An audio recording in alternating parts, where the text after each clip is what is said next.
ధన్యవాదాలు తెలియజేస్తున్నా. ఇదే కదా కావాల్సింది, ఈ ప్రేమ అభిమానం. ఇంత మంచి కార్యకర్తలు నిన్ను భుజం మీద వేసుకొని, ఇంత మంచి కార్యకర్తలు నిన్ను భుజాల మీద వేసుకొని గెలిపిస్తే వాళ్ళందరికీ తల్లిపోతుంది. ఇప్పుడు వాళ్ళందరికీ తల్లిపోతుంది. సంజయ్ అన్న ఎంత మోసం. మీ అందరికి ఒక కాళోజీ గారి మాటలు గుర్తొస్తున్నాయి. ఇప్పుడు జగిత్యాల కాన్స్టిట్యూన్సీ ప్రజలు చూస్తుంటే నా కాళోజీ గారి మాటలు గుర్తొస్తున్నాయి. ప్రాంతేతరుడు మోసం చేస్తే పొలిమేర దాటించి తన్నాలని చెప్పేసి, మన ప్రాంతం వాడు మోసం చేస్తే ఏం చేయాలి? పాత పెట్టాలి. మన పొలిమేరనే పాత పెట్టాలి. ఇక మీ ఇష్టం.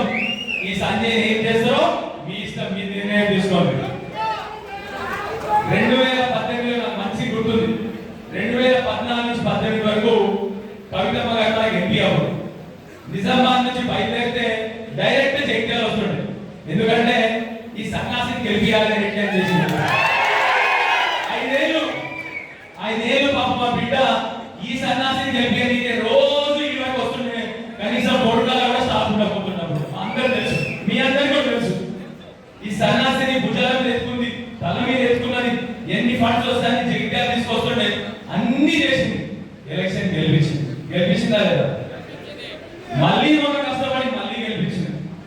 ఆర్థికంగా కూడా మా కేటీఆర్ సార్ మొత్తం ఆర్థికంగా కూడా సాయం చేసింది. ఆయన జగన్ రూపాయి ఖర్చు. అట్లాంటి వాడు ఇవాళ బిడ్డ జైలు ఉంది. ఎక్కడుంది బిడ్డ? జైలు ఉంది. మరి ఏం చేయాలి అని చెప్పండి. మీరు ఏం చేయాలి? ఏం చేయాలి అని నిజంగా చెప్తున్నా. గత వారం క్రితం నేను కూడా చాలా బాధపడ్డా. ఏమని బాధపడ్డా అంటే, ఇట్లాంటి దుర్మార్గులతో, ఇట్లాంటి రాజకీయ నాయకులు నా సహచర ఎమ్మెల్యేలా నాకు ఈ రాజకీయం అవసరమా? మళ్ళీ పోయి మంచిగా ఉద్యోగం ఉంది, మంచిగా చేస్తున్నామని బాధపడ్డా.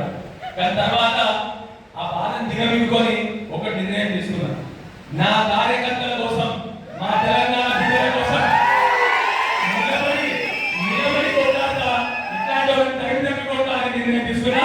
ఈ 100% మీ అందరికీ చెప్తాను. ఇక్కడ మీరు ఏ రోజు పిలిచినా, ఏ అవసరం వచ్చినా, ఏ కష్టం వచ్చినా నాకు ఫోన్ చేయండి.